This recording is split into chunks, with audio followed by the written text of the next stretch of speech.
719페이지인데요. 집합 건물 이거 한 문제 나와요.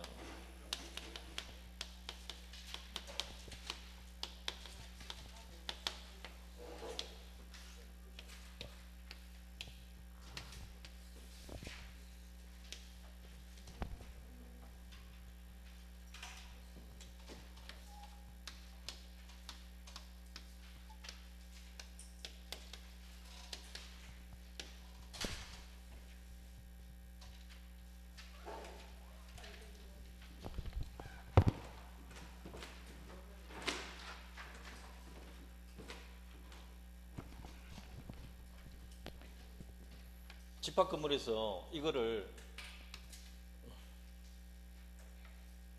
건물이라고 그래요. 건물. 요건 뭐라 그래요? 대지라고.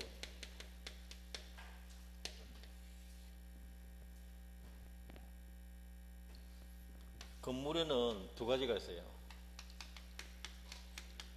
전유 부분하고요, 공용 부분이에요. 복도, 계단, 아파트 지하실 있죠. 그런 게 공용 부분인 거예요. 공용 부분은 그들의 공유예요. 공유. 전원 공용일 수도 있고 일부 공용일 수도 있어요. 동마다 특이한 공용이 있을 수도 있거든요. 그래서 그래요. 전유 부분은 구조상, 이용상 독립성 갖추어야 돼요.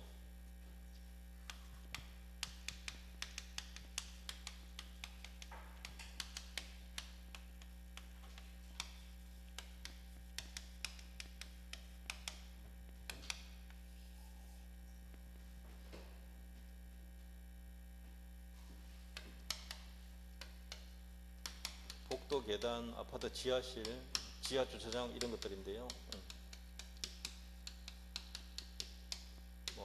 관리 사무실도 그렇고.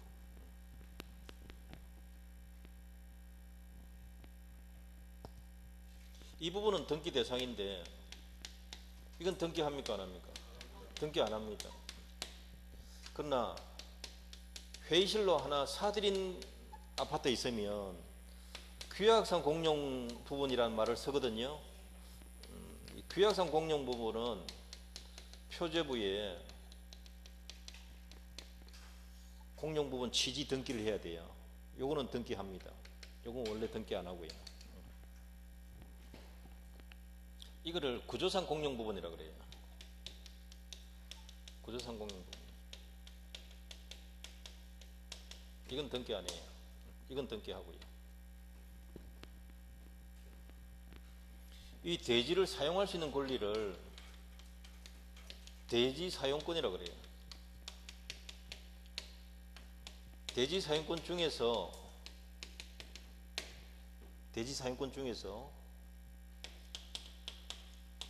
전유 부분과 분리 처분할 수 없는 것, 이걸 뭐라 할까요? 읽어봅니다. 시작. 대지권.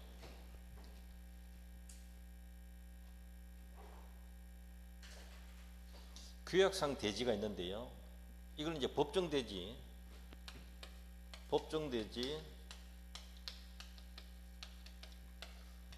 규약상 대지 이렇게 나누기도 합니다. 아파트가 서 있는 대지를 법정대지라고 그래요. 이건 분할이 안 돼요. 규약상 대지는 주차장이 필요해서 한 대지를 더 사들이는 경우가 있어요. 이거는 나중에 또 매각해도 상관없어요. 규약상 대지는 분할이 되는데 법정 대지는 분할이 안 됩니다. 어쨌든 대지를 사용하는 권리를 대지 사용권이라는데,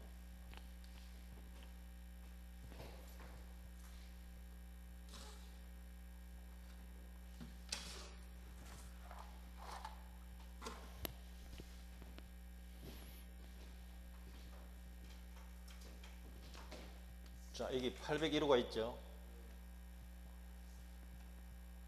이 토지 소유권하고 아파트 소유권하고 이렇게 묶어버릴 수가 있어요. 이렇게 묶어놨다고요.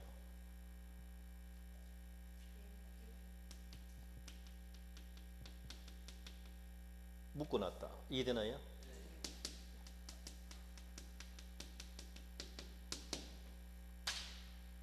이게 대지권이라 그런 거예요. 지금 뭐하고 묶어놨어요? 전제 부분 소유권하고 대지 소유권하고 묶어놨어요. 대지 사용권 중에서 전제 부분하고 묶어놓은 것. 이해되나요? 종류가 소유권하고 묶으니까 소유권 대지권이 돼요. 자기 땅이라 이 말이에요. 남의 땅 빌렸으면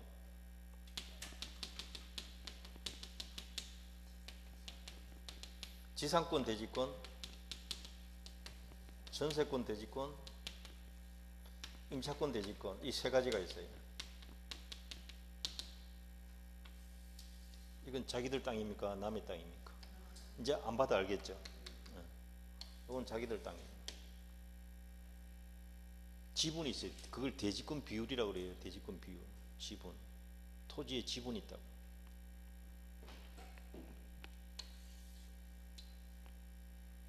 건물에 저당 설정되면 어디에도 효력 미친다? 대지권에도 미친다 해도 대지 사용권에 미친다 해도 똑같은 말이에요. 이해되시죠? 민법 쉽잖아요, 이제. 그거 알면 이게 같은 거거든요.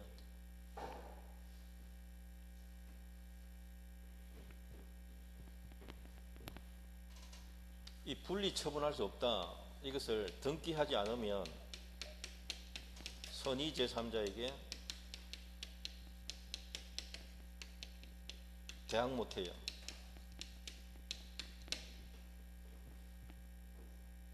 그러니까 대지권인 줄 모르고 토지를 매수할 수도 있다 이 말이죠. 그 사람한테 등기 안 된 상태에서 다시 돌려달라 못한다 이 말이에요.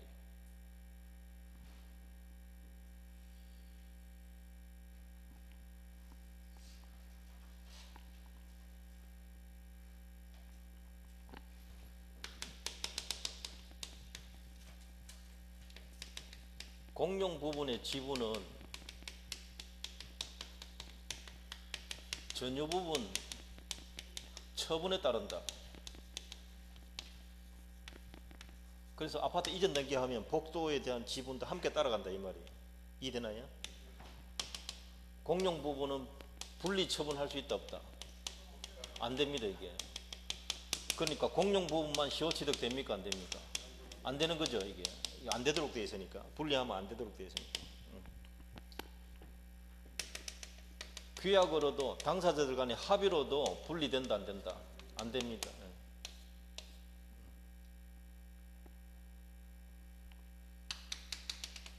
대지 사용권은 전제 부분 처분에 따릅니다. 이해되시나요? 아파트 팔면 대지 사용권도 같이 넘긴다 이 말이에요. 그러나 규약으로 달리 정할 수 있다. 그러면 분리 처분 된다 안 된다? 된다 뜻이에요. 무엇으로요? 규약으로만 됩니다.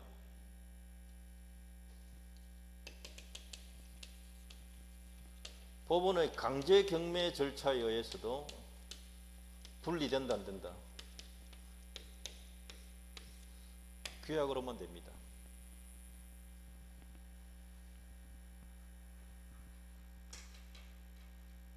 분리처분 금지는 등기하지 않으면 선의 제3자에게 대항하지 못한다.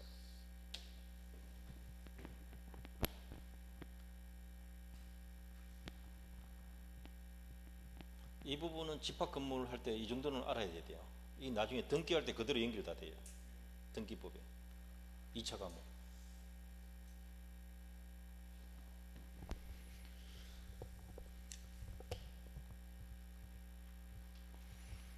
자, 이제 오른쪽에 721페이지 보시면 구분 소유권 객체가 뭡니까? 요겁니다. 요거. 전유 부분이 구분 소유권 객체예요.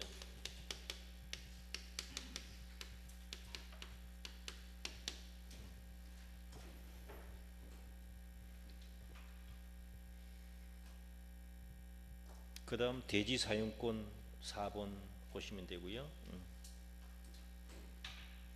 2번에 1번 보시면 구분 소유 요건, 첫째 줄 보세요. 2번에 1번 구분 소유 요건, 구분 소유권의 객체 인정되기 위해서 첫째, 구조상 유형상 독립성 있을 것 찾았나요? 오케이. 둘째, 소유자의 구분 의사로 구분 행위가 있을 것. 구분 행위 두 가지입니다. 독립성 갖추고 구분 행위가 있으면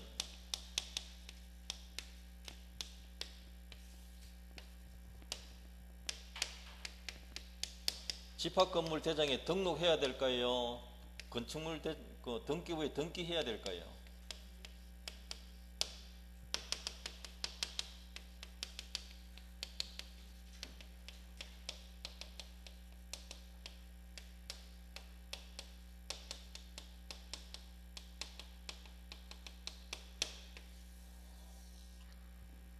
구분 행위가 있고 구조상 유형상 독립성 갖추면 등기 없이도 구분 소유권은 성립한다. 그래서 이렇게 짧게 낸 적이 있어요. 구분 소유권 등기해야 됩니까? 등기 없이 성립합니까? 등기 없이. 굉장히 어려운 거예요, 이거. 거두절미하고 두 글자만 딱 물어본 거예요. 등기해야 성립하는가, 등기 안 해도 성립하는가.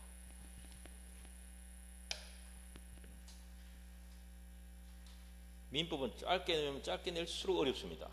내용 모르면 못 푸니까요. 어쩌다가 맞추는 거는 예외고.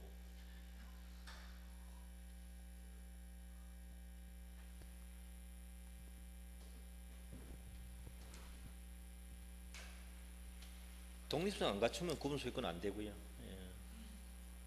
구분 행위가 있어야 되고. 다음 페이지.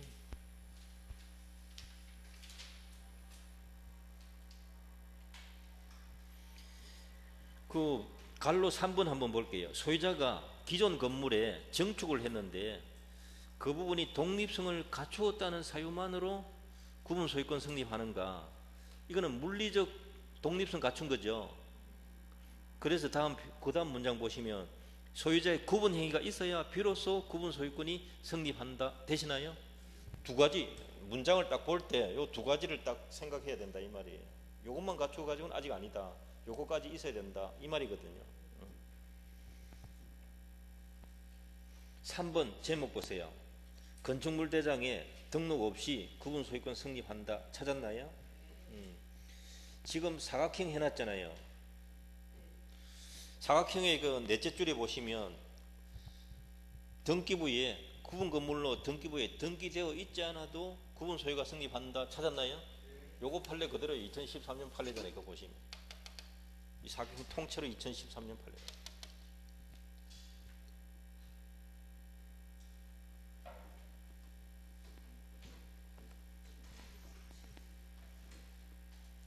(2013년 1월) 대법원 판례.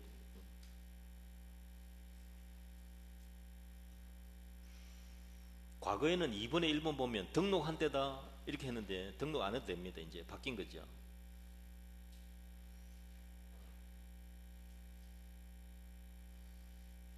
그래서 동그라미 1번, 2번은 폐기된 겁니다. 그래서 위에 거 하나만 아시면 돼요. 구분 행위가 있고 독립성 갖추었다면 등기 안 해도 구분 소유권은 그때 성립한다. 되시나요? 요약하면 요게 다예요. 자, 여러 번 강의 이미 해드린 거예요. 오른쪽 페이지 법 전문 보시면 13조하고 20조 찾았나요? 요거 꼭 읽으셔야 돼요. 금방 제가 적어드린 거예요. 전유 부분에 대하여 공용 부분에 대한 지분을 분리 처분할 수 있다 없다? 없다. 금방 했잖아요. 그 일체성이라고 둘 다 되어 있고요. 그 다음에 20조에 구분 소유자의 대지 사용권은 전유 부분 처분에 따른다 나와 있죠. 예. 규약에 특별한 규정이 없는 한 그가 가지는 전유 부분과 분리하여 대지 사용권 처분할 수 없다 되시죠? 요 문장은 이제 규약으로만 분리가 가능하다 이 말이죠.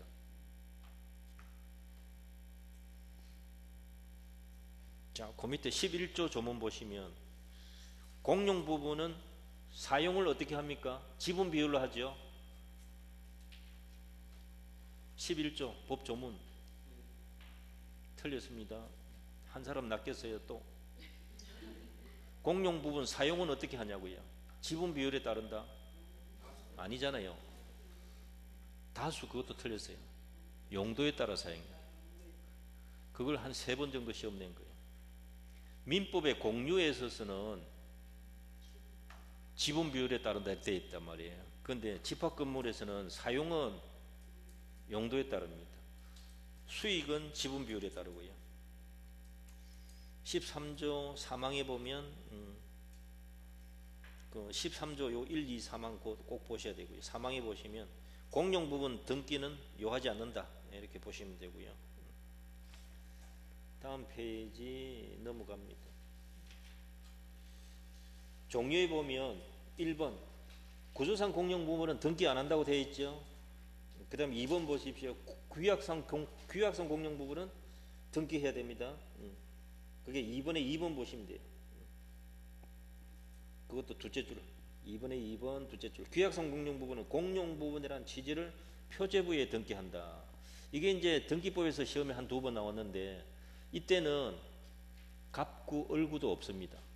표제부만 있는 등기부가 있다. 요걸 뜻해요. 자, 제일 밑에 3번 공용 부분 판단 기준은 주관적으로 합니까? 객관적으로 합니까? 객관적. 예. 그것도 시험 한번 낸 거고요. 오른쪽 페이지 2번에 2번 보세요. 공용 부분은 분할할 수 있다 없다? 못합니다. 처분의 일체성, 분리 처분할 수 없다라는 뜻이고요. 금방 13조 우리 다 봤던 것들이고 공용 부분 사용, 아까 용도에 따른다 했고요. 보존 행위는 각자 할 수 있습니다. 다음 페이지 공용 부분 변경은 첫째 줄 끝에 있습니다. 몇 분의 몇 이상 결의가 있어야 돼요? 5분의 3? 어디 있네요? 4분의 3이죠. 시험 가장 많이 나온 것 중에 하나예요. 그 다음에 공용 부분 관리비는 특별 승계내기도 행사할 수 있는데 연체료는 안 됩니다. 전유 부분 관리비는 승계가 안 됩니다. 그게 3번 보시면 돼요. 도표. 전유 부분 관리비는 승계가 안 되고 공용 부분 관리비는 연체료는 승계가 안 됩니다. 3번 공용 부분 관리비는 승계가 됩니다. 그러니까 1번, 2번은 승계가 안 되는 거고 3번만 승계된다 생각하시면 돼요. 다 시험 냈습니다. 그 다음에 공용 부분에 하자가 있으면 이게 하자 추정 제목인데요. 그 셋째 줄 보시면 됩니다. 전유 부분이 속하는 일종의 건물의 설치 보존 하자로 인하여 타인에게 손해를 가하게 되면 그 하자는 전유 부분 하자라고 하면은 개인이 물어내야 되는데 공용 부분에 존재하는 것을 추정한다 해가지고 전원 책임으로 만들어 둔 거예요. 그 조문 그대로 시험에 한 번씩 나온 적이 있습니다. 자, 오른쪽에 5번은 공용 부분은 시효 취득된다 안 된다? 안 된다. 한 줄만 보시면 돼요. 대지 사용권은 20조 이거를 꼭 봐야 돼요. 금방 대지 사용권은 전유 부분 처분에 따르는데 규약에 특별히 정함이 없으면 전유 부분과 분리하여 처분할 수 없다. 사망 보세요. 이러한 분리 처분 금지는 등기하지 아니하면 선의로 물건을 취득한 제3자에 대하여 대항하지 못한다. 1, 2, 사망 주의해야 된다 했죠. 요금이 되고 대항하지 못한다. 지분 비율에 따르고요.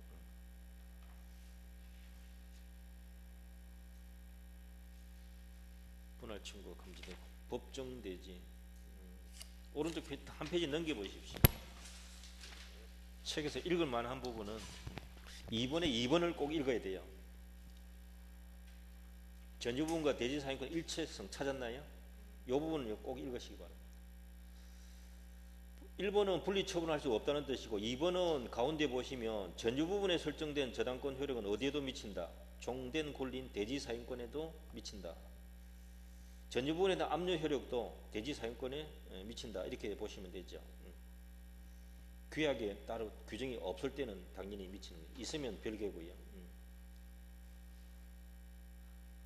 4번도 마찬가지. 전유 부분에 보존 등기되고 대지 지분에 등기가 안 됐지만 전유 부분에 내려진 가압류 효력은 어디에도 효력 미친다.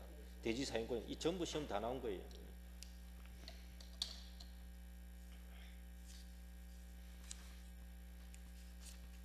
그 다음에 구분 소유자의 권리 의무.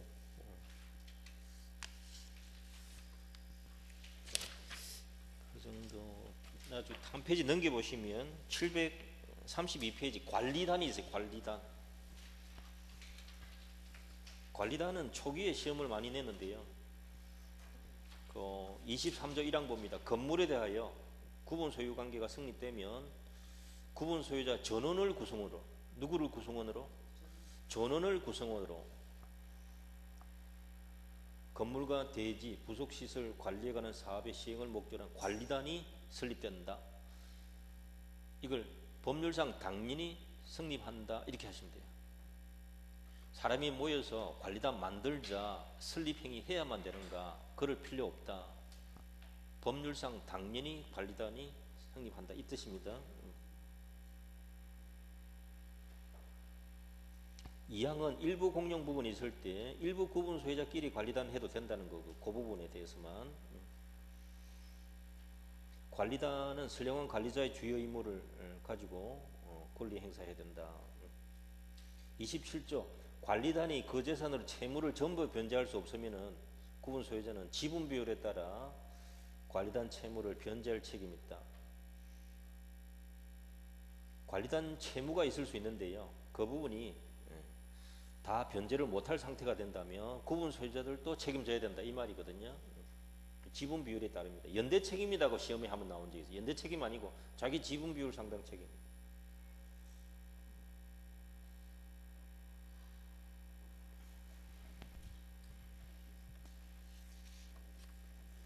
관리인 오른쪽 페이지는 2번 보세요. 관리인의 선임 결의는 서면 결의로도 할 수 있고 1번에는 구분 소유자가 관리인 선임돼도 되는데 아닌 사람도 상관없습니다. 외부 사람이 와도 되거든요. 관리소장은. 다음 페이지 한번 넘겨보시면 관리위원회라는 게 있습니다.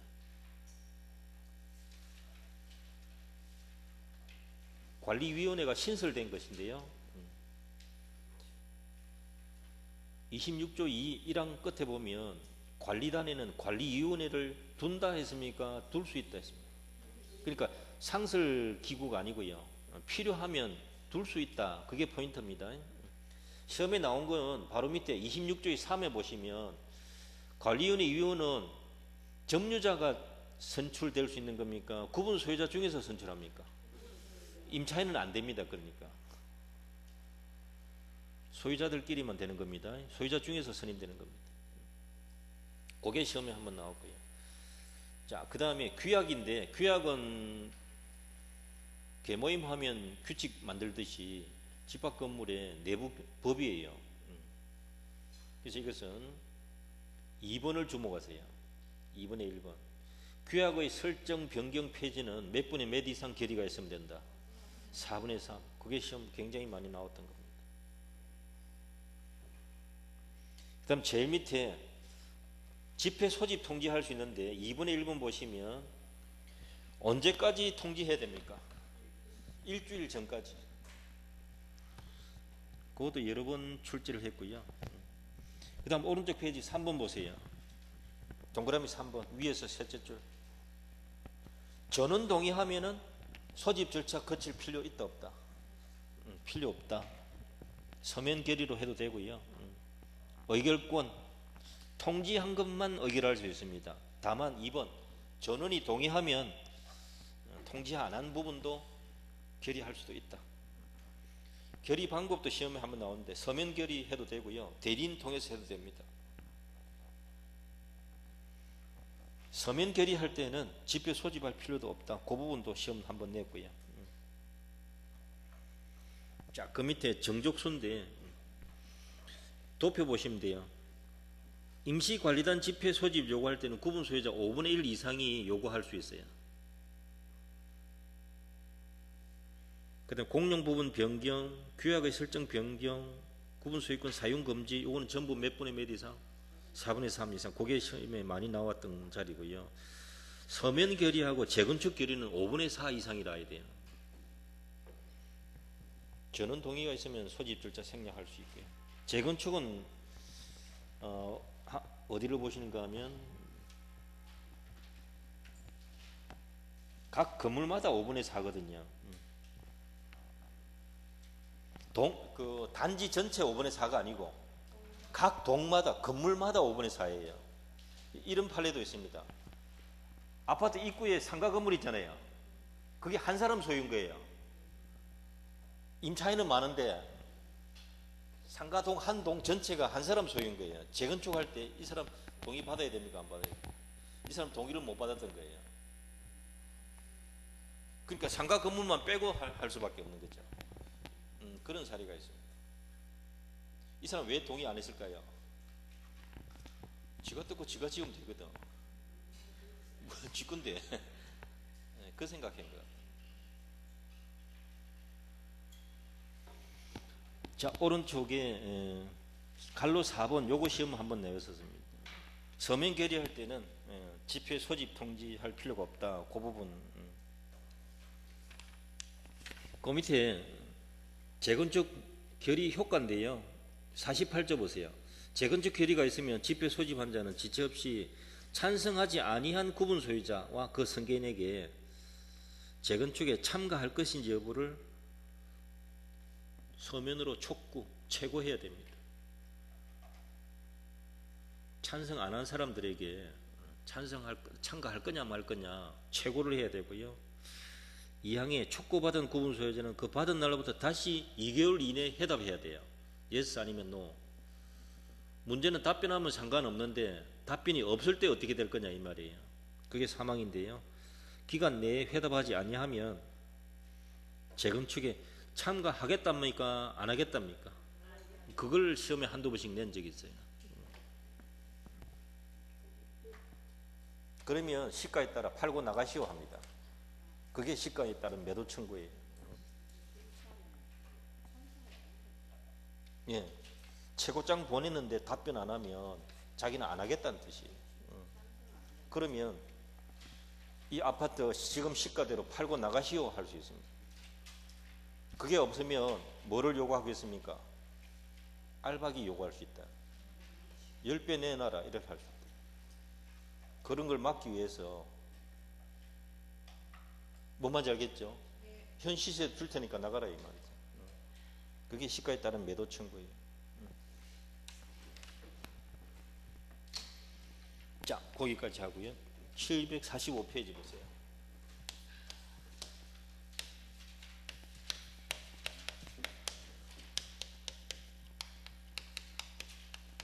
앞에 것까지는 전부 주택 한 문제, 상가 한 문제, 가등기 한 문제, 집합 건물 한 문제, 그 정도인데요. 여기는 2문제 나와요. 총 6문제. 부동산 자기 명의로 해라 되나요? 명의신탁 하지 말라는 뜻이에요.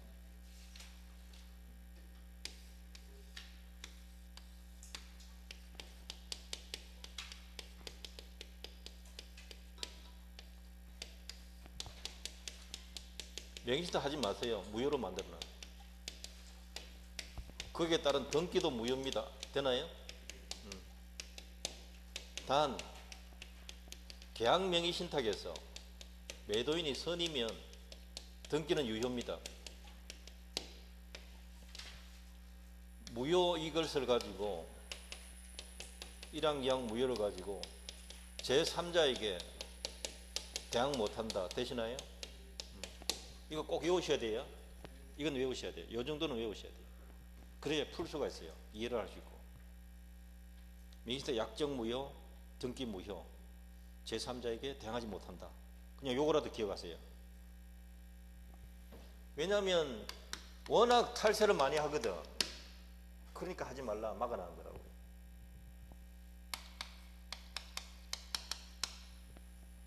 법을 어기는 걸 뭐라 한다고요? 위법.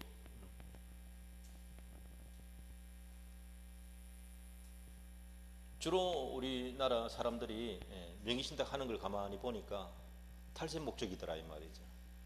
그래서 막았습니다. 하지 말라. 무효다. 5년 이하 징역이 처합니다. 걸리면 큽니다 이거. 작은 건 아니. 2억 이하 벌금형이 처하고 한 건당. 네? 오죽 돈 많으면 하겠다고요? 난 돈 많아도 안 할 거예요.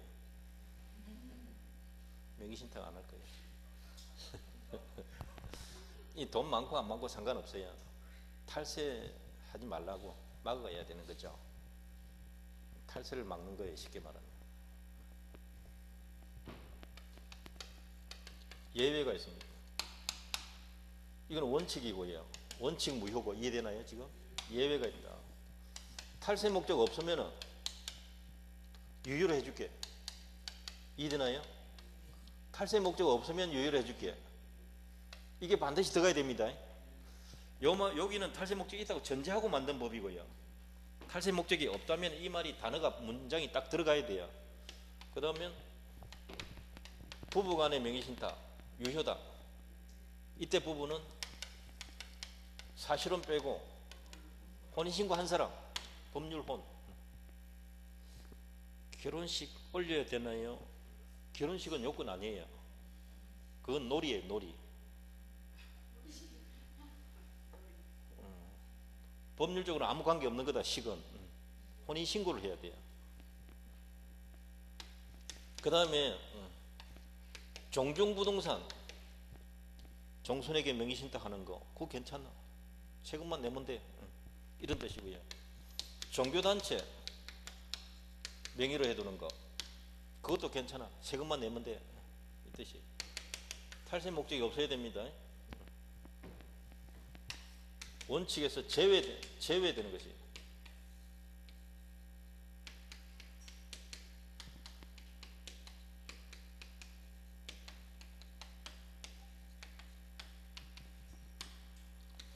요거는 담보 목적이잖아요. 탈세가 아니잖아요. 그러니까 제외예요, 제외. 예외가 아니고. 이건 예외, 이건 제외. 구분하셔야 돼요.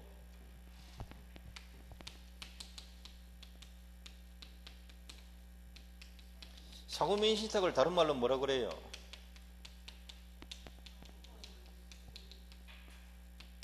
같은 겁니다.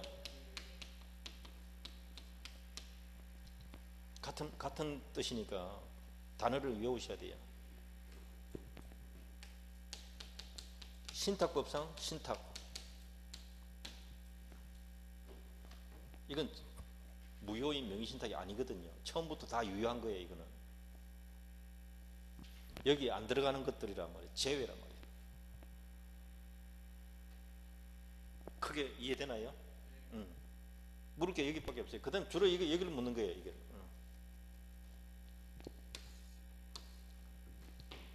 종류가 세 가지 유형이 있어요. 2인간, 두 사람 사이에 명의신탁 할 수 있어요.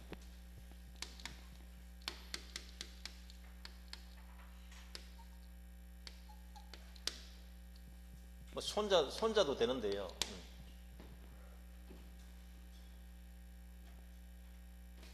명의신탁 약정하고 이전 등기해놨다. 되시나요? 아파트.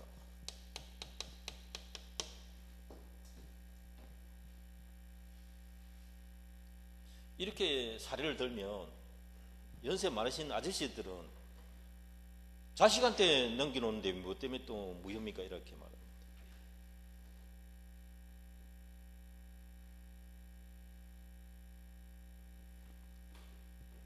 막 넘기기로 약속해놓고 명의신탁하기로 약정하고 이전 등기하면 이제 법 적용해보세요. 여기 약정 무효, 등기 무효 찾았죠? 요대로 하는 거예요. 요 등기 약정 무효란 말이에요. 등기도 무효란 말이에요. 되나요? 이 누구 거예요? 갑소유. 어리 정한테 팔아먹어 버리면 무조건 취득한다. 되나요? 이거잖아요. 제3자에게 대항 못한다.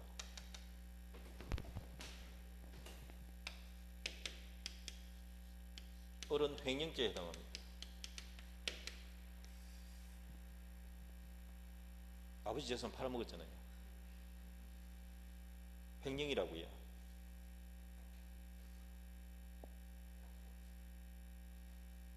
좀 기분 나쁜 표정입니다.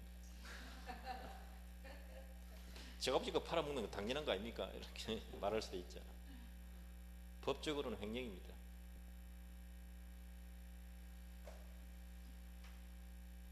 자, 법적으로 누구 겁니까? 갑소유란 말이에요. 그래서 갑은 소유권에 근거해서 돌려달라 할 수 있다. 되시나요? 무효니까 무효를 이유로 돌려달라. 이건 뭐라고 해요? 부당이득 반환 청구로. 되시나요? 이렇게 해서 돌려받던 이렇게 해서 돌려받던 갑이 알아서 할 일이다 이 말이죠. 그런데 팔아먹어버리면 못 찾아온다. 아시겠어요? 그러니까 명의신탁 해도 된다 안 해도 된다.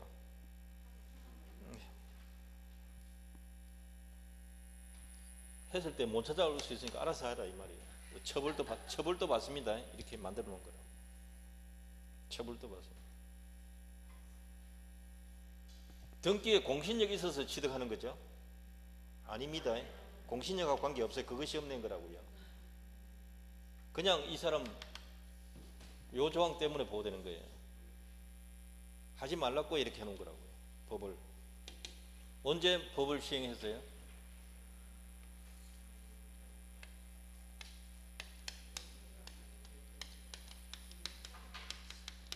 김영삼이 이런 거 말하지 말고요. 95년 7월 1일부터 시행해요.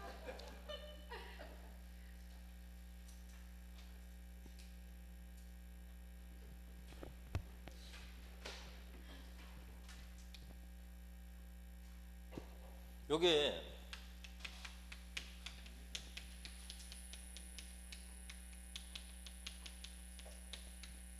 두 사람 사이에 등기 명의신탁. 이해되죠? 그래서 이거 간단해가지고 시험 잘 안 내요. 오히려 부부간의 명의신탁을 한 번씩 시험 내요. 여친하고 사귀다가 되시나요? 여사친이라 그래요?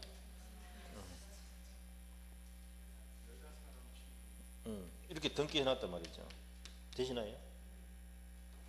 이거 무효거든요. 혼인하면 탈세 목적이 없을 때 그때부터 유효가 된다. 이게 시험에 자꾸 나왔단 말이에요. 명의신탁이 유효하다. 명의신탁이 유효하다. 되시나요? 이거 누구 겁니까 그러면? 유효하다. 명의신탁이 유효하다. 누구 겁니까 이 부동산?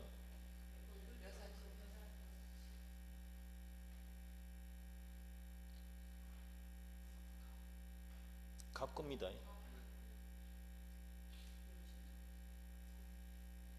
명의신탁 했을 때 갑 소유입니다. 갑을 간에는요. 병이 볼 때는 누구 겁니까? 을 소유예요. 되시나요? 몰랐죠?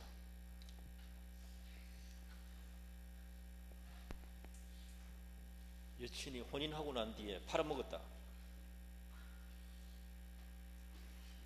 어른 누구 거 팔아먹은 셈이에요? 갑 거 팔아먹은 거예요. 남편에 대한 횡령입니다. 알고 살아야 될 거 아닙니까?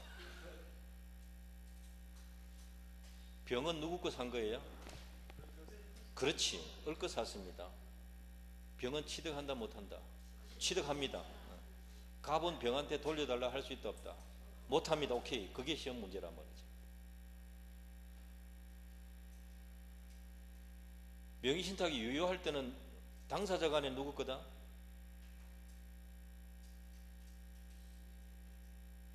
신탁자 거지. 갑 거다. 제3자가 볼 때는 누구 것이다? 수탁자 것이다. 을 것이다. 그러니까 병이 취득하는 거예요. 되시나요? 그걸 시험에 한번 냅니다. 여기는 별로 낼 게 없거든. 그냥 돌려도 그것밖에 없단 말이에요. 무효니까 그걸 알아야 돼요. 그래서 여기서는 거의 시험 안 내고요. 자, 이제 두 번째 3인간 등기 명의신탁 합니다. 3인간 등기 명의신탁.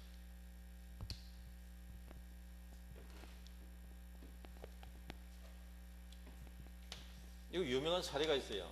을의 아파트를 매수했습니다. 그때 장모하고 전화를 해가지고 장모님 앞으로 등기해 놓을까요? 그래 해 두시게 그렇게 약속을 했단 말이에요. 등기를 부탁해가지고 이쪽으로 넘겨놔라고 했어요. 오케이 이렇게 등기했다. 되시나요? 장모 사건이다. 명의신탁자가 누굽니까? 명의수탁자 누구예요? 명의신탁자, 명의수탁자. 매도인은 누굽니까? 매매는 유효입니다. 매매 유효. 자, 장모가 사망하니까 처남 처제들이 상속재산이다 이렇게 주장했던 사건이에요. 사위가 열받아 가지고 소송 제기한 겁니다. 그러니까 대부분이 뭐라고 했는가? 그건 장모하고 명의신탁 재산이다. 상속재산 아니다. 상속인들하고 여전히 사위하고 명의신탁이다. 명의신탁이 상속됐지 부동산이 상속되는 거 아니다 이 말이에요. 이해되시나요? 오케이. 그게 단데 그거 시험에 안 내요. 낼 게 없어서. 병이 팔아먹었다 아시겠어요? 제3자 취득한다 취득 못한다? 무조건 취득합니다. 갑이 병을 상대로 소유권에 근거해서 반환 청구했던 사건이에요. 이해되나요 지금? 갑과 병 간에 소유권 가지고 돌려달라 이렇게 소송 제기했단 말이에요. 그러니까 법관이 재판해야 돼요. 갑의 말이 맞나 판단해 봐야 된다. 해보니까 이렇더래요. 두 사람 사이의 약정 무효 되나요? 등기 무효. 어디서 그렇게 말하고 있어요? 여기 법이 있잖아요. 실명법 4조에서 약정 무효, 등기 무효라 했잖아요. 제3자에게 대항 못한다 해놓고 이것 가지고 재판한 거라고요. 팔기 전이라면 누구 겁니까? 갑이 병 보고 돌려달라. 내 거니까 돌려주세요 했는데 판결은 약정 무효, 등기 무효 하니까 누구 거예요?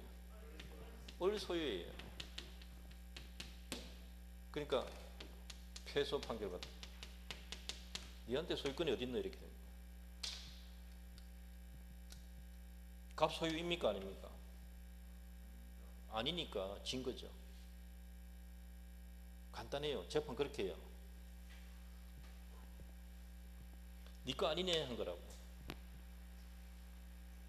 기각이다. 누구 거예요 부동산?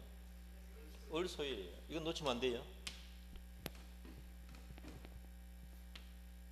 을은 소유권에 근거해서 병 명의의 등기 말소 청구할 수 있다 없다? 있다. 소유자니까. 갑은 을에게 대금 지급한 후니까요. 뭘 청구할 수 있다? 소유권 달라 할 수 있다. 이전 등기 청구할 수 있다. 자기 소유 아니거든요. 소유권 넘겨달라고 요구할 수 있어요. 이전 등기 청구할 수 있는 매수인 갑은 소유자가 아니고 채권자다. 아시겠어요? 매수인이단 말이에요. 매수인. 갑이 을에게 지급한 대금 반환 청구할 수 있나요? 못합니다. 매매가 유효하니까.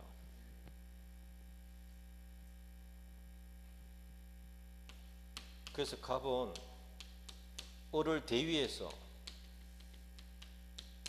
병등기 말소 청구 들어갈 수 있어요. 되시나요? 을이 병의 등기 말소시켜서 을이 갑에게 이전해 주면 되는데 안 해주면은 대위 말소 들어갈 수 있다 이 말이에요.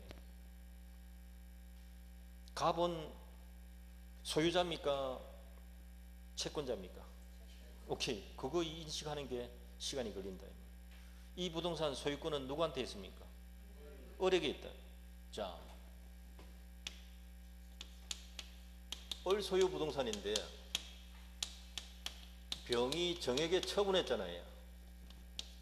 되시나요? 누구 거 팔아먹었어요? 을 소유 부동산 팔아먹었잖아요. 을의 소유권 침해죠. 되나요? 그러니까 위법해요. 을이 정한테 팔아먹은 건 위법의 행위라고요. 병이 정에게 처분한 것. 그런데 을은 병에게 손해배상 청구할 수 있다 없다? 손해배상 청구 못해요. 왜냐하면 갑으로부터 대금 받았잖아요. 대금 수령했잖아요. 손해가 없다는 거지.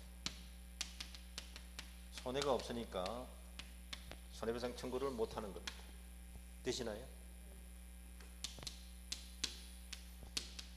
병이 정에게 처분했는데 이것이 갑에 대한 횡령이 될까요? 안 될까요? 갑의 걸 팔아먹은 게 아니죠. 을 거 팔아먹었지 갑 물건 횡령한 거 아니다. 되시나요?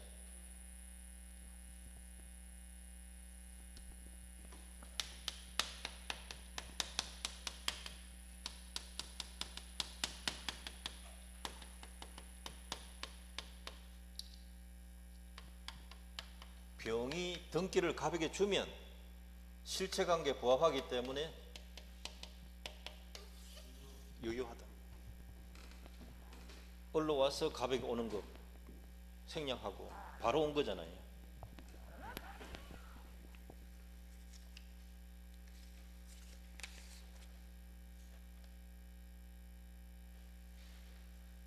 (746페이지) 잠깐 보세요. 2번에 보시면 명의신탁 금지 대상 찾았나요? 지금 주로 소유권하고 거론하지만 소유권만 금지입니까? 다른 물건도 금지 대상입니까? 다른 거 다 합니다. 3번은 제외가 있고요. 제외. 금방 우리 했고요. 제외.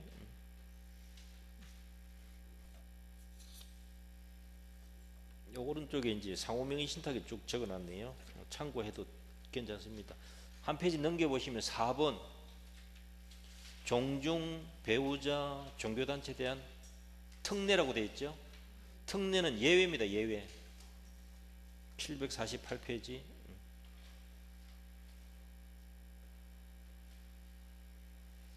탈세 목적이 없어야 됩니다. 특히 2번에 사실혼은 법률혼이 아니거든요. 여전히 명의신탁입니다. 갈로 2번, 3번 시험 다 나온 겁니다. 읽어두시고요. 오른쪽에 조문 보시면 제4조 찾았나요? 749페이지 4조 1항, 2항, 3항 요거 꼭 읽으셔야 돼요.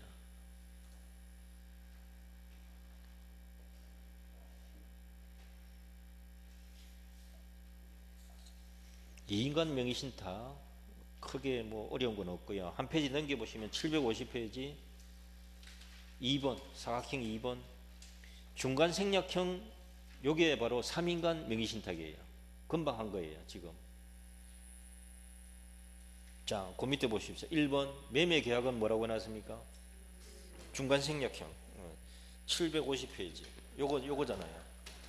매매계약은 유효하다 찾았죠? 네, 요거 딱 읽어야 되고요. 그러니까 갑은 을에게 뭘 요구할 수 있나요? 돈 달라 할 수 있나요? 소유권 이전해 달라 해야 되나요? 그렇죠. 돈 달라 할 수 없습니다. 계약이 유효하니까 대금은 이미 지급했고 다시 돌려달라 안 되거든요. 그 부분을 읽어야 되고요. 오른쪽 페이지 2번 제일 위에 갑과 병간의 명의신탁 약정은 무효. 약정 무효. 그 다음 3번 물권 변동 무효, 등기 무효란 말이거든요. 그러면 그 동그라미 1번에 부동산 소유자는 누굽니까? 병이 아니고 을이다, 매도인이다. 됩니까? 그걸 이해하시면 돼요. 그래서 동그라미 2번의 마지막 문장 을은 병에게 진정 명의 회복을 이유로 소유권 이전 요구할 수 있다 말이죠. 소유자로서 말소 청구해도 되고 되나요? 갈로 2번 신탁자 즉 갑이 할 수 있는 방법이 뭐냐?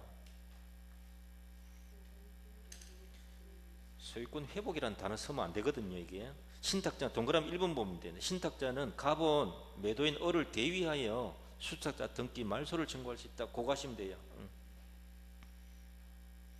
동그라미 2번 신탁자는 부당이득 반환을 원인으로 수탁자로 상대로 소유권 이전 달라. 그거 안 됩니다. 소유권 자기 게 아니거든요. 그거 조심하셔야 되고요. 그 다음 제일 밑에 3번 첫째 줄 갑은 명의신탁 약정 해지를 원인으로 해지해서 소유권 돌려달라. 되나요?